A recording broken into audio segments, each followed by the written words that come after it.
Hello, my lovely listeners. This is Hua welcoming you to a brand new day. This is the last Tuesday of September. Can you believe it? Tomorrow is October already. The time is just slipping past us so fast. Well, today I am here to read to you a new story that I wrote, a fictional story, in dedication to Paying and Thong. And this story is called My Treasured One. And this here is chapter 1. And I hope that you will enjoy this Western romance.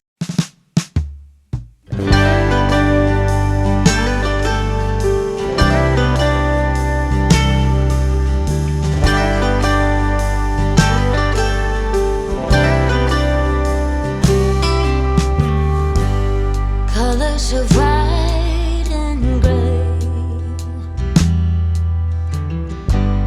behind an empty space. Can't always tell what you're thinking, but now it ain't the same. On and on we said with us forever. You take me to the moon, but you never do. Seasons of sunshine and thunderstorms. The setting sun was coming into view over Harper Stone, and the sky looked almost on fire.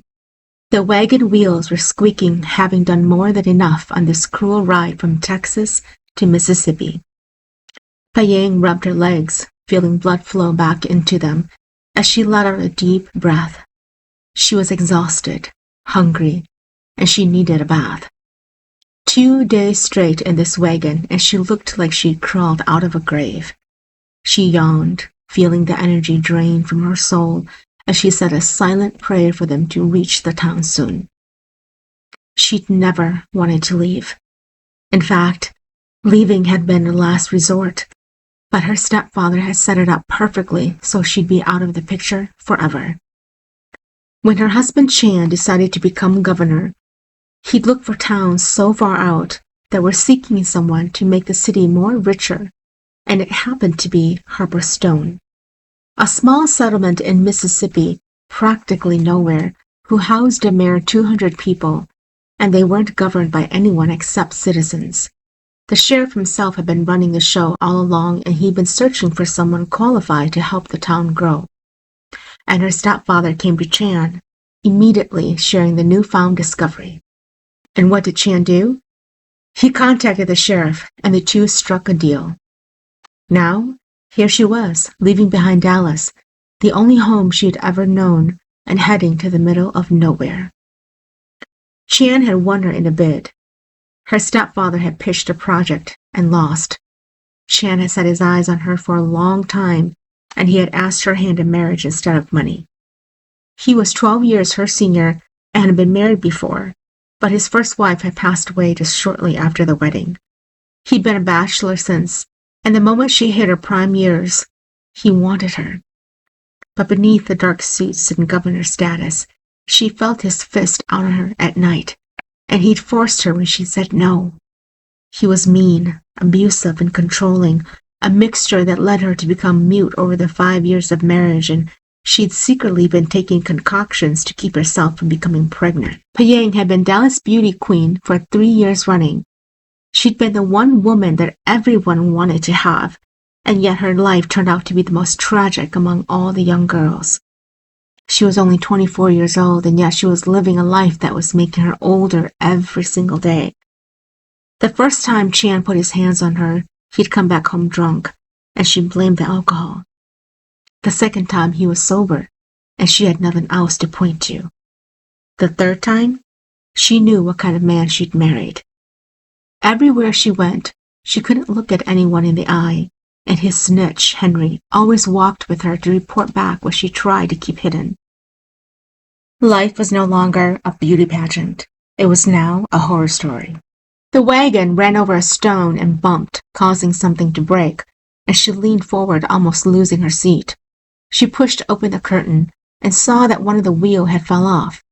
Looking over at the horizon, they were nearly there but it was still too far to walk. Damn wheel, Chan was muttering as he got off from the front seat and looked to examine it, and then he looked up at her. It looks like it's broken. We're going to have to walk from here on out and get someone to come fetch our stuff. Paying let out a sigh and looked at the town up ahead. How far is it, you think? Chan turned to look at the town and then back at her. Maybe 2 miles, 3, the most. I am in no condition to walk 3 miles, Chan. I know, he said with a sigh. How about you wait here and I'll go ahead. I'll take Henry with me and leave Patsy with you, and you just sit tight and wait for me to return. Nodding, she replied, All right.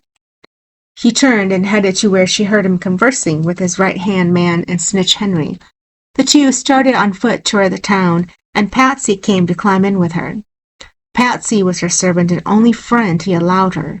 She was older by a decade, but was kind and understood the situation Paying was in. Are you hungry? Patsy asked as she climbed in. I've got some rice cakes left. She handed some to her, and Paying took one, eating it slowly. The sun was beginning to set, and the sky looked like it was going to rain. She slowly consumed the rice cake, and then reached for a cloth to wipe her hands. The sound of guns shooting was heard, and both women turned to each other, fear writing in their eyes. What is that? Paying asked. It sounds like gunfire.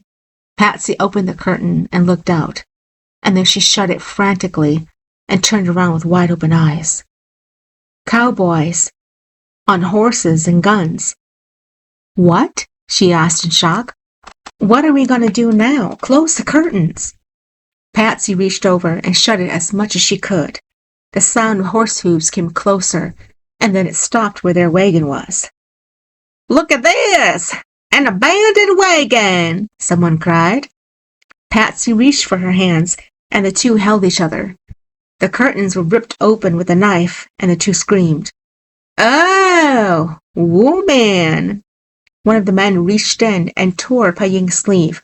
She screamed and kicked as hard as she could, injuring his chin, but he pulled, and her sleeve came off, scraping her flesh with it. Patsy screamed and reached for her, and the three competed in a tug-of-war struggle. And then the sound of the gunshot fired had the man letting go and backing away. Paying saw only the end of a rifle pointing to the man's neck. Back away, a deep voice said. Back away before I blow your brains all over this ground. The man raised his hands, slowly guiding his horse away. I'm going. Cool down, okay? I'm going. And then he turned and started riding in the opposite way. Paying swallowed down fear and heard someone walking to them. The opened curtains soon then filled up with the face of a handsome man wearing a brown cowboy hat and a black vest with jeans.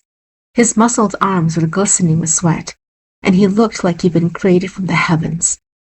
Paying nearly forgot to breathe, and she was shaking so hard that her teeth were clattering. Are you two all right? He asked. It was then that Patsy finally remembered the state she was in and reached for a blanket to cover her up. Where are you two going? He asked.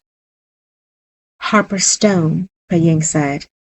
Our wagon wheel broke off just as we were about to reach town. He stepped back and examined the wheel. Oh yeah, she's broken off quite good. It won't be an easy fix. I'm headed to town myself. Why don't you two come with me? Before Paying could reply, the galloping of horses were heard and he turned around. Paying turned to find the sheriff and her husband, with Henry riding toward them. Thong, what is the meaning of this? The sheriff said as he reached them. Bandits. I just scared them off, the man named Thong said. Chan got off and rushed toward the wagon, pushing him aside. Paying? Are you okay? His face broke into horror at the sight of her. Oh, good Lord, what happened? For once, Paying was happy to see her husband. She let out a sob and reached out to his extended hands. He helped her out and checked her arm, and then he cursed and turned around at the sheriff. Sheriff, I did not come to your town and expect my wife to be assaulted the first day. As soon as he said wife, the man who had saved them shifted his eyes to her and looked at her from head to toe. Governor, believe me, I won't let them get away. Thong, what way do they go? The sheriff asked. Thong pointed his gun east. That way. But I doubt you'd catch them. They're probably long gone by now. And then he turned to her husband. So, you're Governor Chan. That's right. And you are? Governor, this here is Thong. He owns a farm close by here and provides us with all of his crops. He's a good man.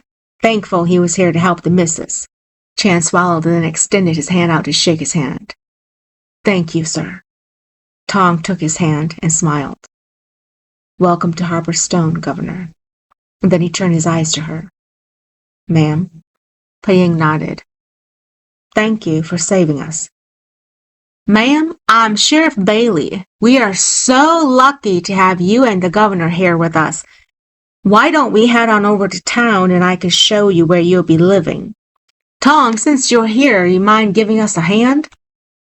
Sure, Thong replied. I have my wagon here. I can help put your supplies in there. That would be great, Chan said. Henry, help unload. I'll get the horses ready. He went around to release the horses and handed the reins of one to Henry, and then he turned around and reached for her hand. Come on, darling. We're going to take the horses into town. Let me help you up. Paying walked to him, and he helped her onto the horse. He got up behind her and took the reins. Sheriff, lead the way. The manor was big, situated on an acre of land up on the hilltop. The lights were on, and as Paying entered, she felt the draft that was coming in through the windows.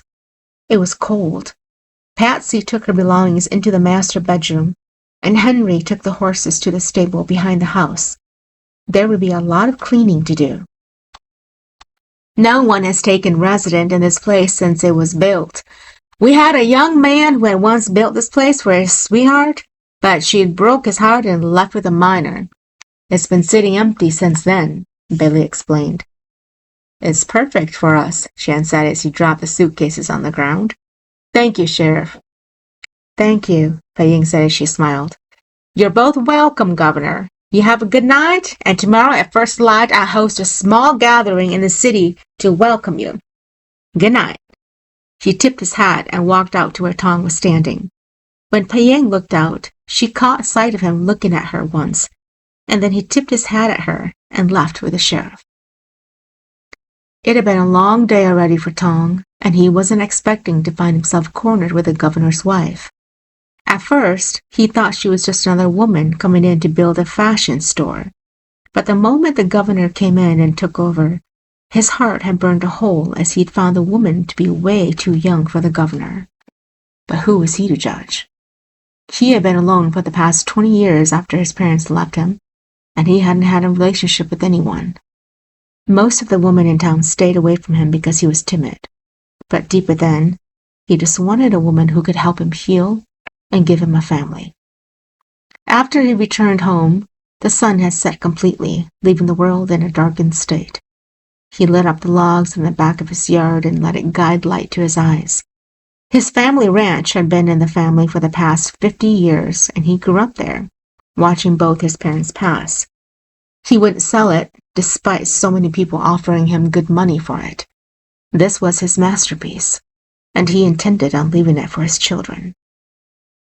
Thong thought back to the young woman with the governor.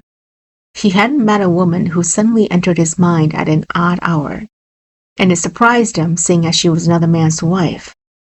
He was always someone who upheld the law, knowing when to walk away if someone didn't like him, never doting on another man's woman, and he certainly held himself in a good place when it came to loving someone.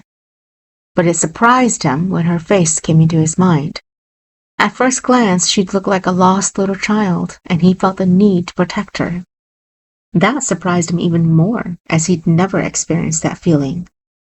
Shaking his head, he rubbed his face and dragged his feet to sit before the fire and pulled out a marshmallow from the bag beside him. As he roasted it, he looked out beyond the land he owned. He did need a woman here. It was lonely. He felt the chill in the air as the night began to prolong. Where would he find a woman he wanted enough to make her his own? And then, like magic, her face appeared again in his mind, making him burn his marshmallow. The city of Harper Stone welcomes Governor Chan and his lovely wife Paying. We are overjoyed to have such a powerful and kind man to come take residence in our town. From here on out, our city will blossom to life and we will have splendid festivities to come, Sheriff Bailey said as everyone applauded. Paying was standing beside her husband, wearing a purple ruffled dress with a white hat to shield from the sun. Chan was smiling ear to ear as the townsfolk all looked to him. Thank you, Sheriff, for that warm welcome. He turned to her and took her elbow, gently guiding her forward. My wife, Paying, and I are overjoyed by the warm welcome. I am already so in love with the city, and I want you to know that I take my role as governor seriously. I will be gifting this town life, and I hope that you will celebrate with me 2 weeks from now as my wife and I host a first winter celebration in honor of the autumn season's passing. Everyone applauded. She continued, I come from a big family, and the one thing I looked forward to the most was the holidays where lights were everywhere. I can't wait to light up this town and make it a city that everyone will stop by to visit. Paying grinned as she stepped to the crowd who was welcoming him. She stayed behind, as that was what he had always asked of her. He never wanted her to be close to him unless he guided her to be. She must always be a step behind him, and she should never answer anyone who spoke to her, especially if it was a man. An elderly woman with graying hair came forward and took her hand suddenly. Chan turned around to look at her, and then back to the crowd. Mrs. Governor, I own the boutique down the road, and I have to say I love your sense of fashion. I have a few new dresses that have come in from vendors. They tell me that it's the latest trend in Paris. You will have to stop by so I can measure and gift you one. Paying smiled brightly at her. Thank you so much. And you are? Oh, she said, waving her hand, her cheeks flushed. Look at me just babbling away without a care in the world. I'm so sorry, Mrs. Governor. I'm Abby Pop, and I own Abby's Fashion. Paying smiled and took the hand she offered. Thank you so much, Miss Abby. I'll be sure to come by and take a look at your shop. Thank you. Thank you. We will need to get going now as we need to finish setting up the house, Chan said as he came to her and took her elbow. She smiled at Abby, and the two started walking toward the manor. The day was bright, and Henry and Patsy were strolling behind them. Chan smiled and tipped his hat at everyone. What did she say to you? Chan asked. She said she had a boutique, and asked me to come by so she could measure me for the latest dresses that came in. He smiled at those walking past him. Have Patsy go in with you tomorrow and get it done. I need the people to know that I do not let my wife dress in rags. And then he stopped at the corner of the street where the bar was. Inside that hotel was a brothel that the people had been wanting to get shut down, but the people who insisted it were only women. The men had a good time in there, and no one wanted to hire the woman who worked the bedsheets if it was shut down. Paying stared at the bar and then at Chan. What will you do about that place? He cleared his throat and smiled. I'll leave it up. Give the men a place to go if their wives are acting up. Paying looked up, and one of the windows opened and a pretty blonde appeared wearing a low-cut bodice that showed deep cleavage. She saw her husband staring, and then she looked away. I want to go to the local store and get some sugar. I'll take Patsy with me. He ignored her, his eyes staring up at the blonde. Go ahead. She turned and walked away as Patsy followed her. Everyone smiled at her, and she forced one in return, but she kept her gaze at her feet until she rounded the corner, and he was out of view. She finally raised her head and walked straight into the local store, where people were shopping for some of the finest china plates. Miss, sugar and cream are low at home, Patsy said. We also are in dire need of some soap. Noted, Paying said as she reached out and touched a bar soap. It was lavender and packaged with a dry rose on the front. She took it and brought it to her nose, inhaling deeply. It filled her with such peace. It's a good one. She turned and found the man who had helped her walking toward her. The soap. She looked at it and then back at him. Oh? You've tried it. Smiling, he said, I make them. Gasping, she replied, You do? Oh, goodness. I thought hands of a woman made them. No, ma'am. If you'd like to try them, I can come by and give you a few to test out first. She smiled, touched, as she handed the soap to Patsy to buy. No need. I'd like to buy one today. And then she cleared her throat. Thank you for helping us last night. You're welcome. I'm Thong, he said. I wasn't sure if you heard it or not. I own the ranch a mile down the road from here. Nodding, she replied, Thank you, Thong. I appreciate your kindness. If you like the bar soap, let me know and I'll come by to give you more of them. Thank you. She turned and Patsy followed her to the register where the two couple greeted her warmly. She paid for her items, and when she turned around, Thong was nowhere to be found. The clattering in the house greeted her as she returned to the manor. Patsy immediately took everything they bought and headed to the kitchen. She removed her hat and walked to the living room where a fire was roaring. Sitting in a chair was Chan. His shirt had been left unbuttoned, and he was holding a whiskey glass in his hand. The fear in her heightened, and she stood where she was until he looked up and curved a finger at her. She walked in, and he threw the glass down, shattering it, as he pulled her into his lap and wrapped his hand around her neck. You like to piss me off, don't you? He whispered. Tears filled her eyes as she asked, What do you mean? He came close to her and whispered into her ear, I saw you talking to the handsome young farmer. The way how you looked at him as if you were ready to jump his bones. Tell me, Bayang, why do you push me? She let out a staggering breath and tears rolled down her cheeks. Chan, I only answered his questions. It was nothing. Patsy was with me the whole time. He only spoke about his farm and the soap he makes. And then you bought one, didn't you? You had to buy one made by his hands, didn't you? He shoved her off, and she crumpled to the floor, and he kicked her twice in the leg as she let out a cry. Grabbing her arm, he yanked her up and kissed her violently, tearing at her lips as she felt the blood inside her mouth. And then he pushed her away and smeared her blood across her cheek. Get out of my sight, you pitiful woman. Paying sobbed as she pushed herself to stand and saw Patsy watching with fearful eyes. Once she reached her, Patsy took her up the stairs as she broke apart in her arms. My dear, Patsy said as she patted her back, I hate to see you be treated this way. It breaks my heart. Paying sobbed quietly. No one cares, Patsy. Only you. I think I would have given up long ago if I didn't have you. She sobbed and pulled away, looking at the woman. Draw me a hot bath, will you?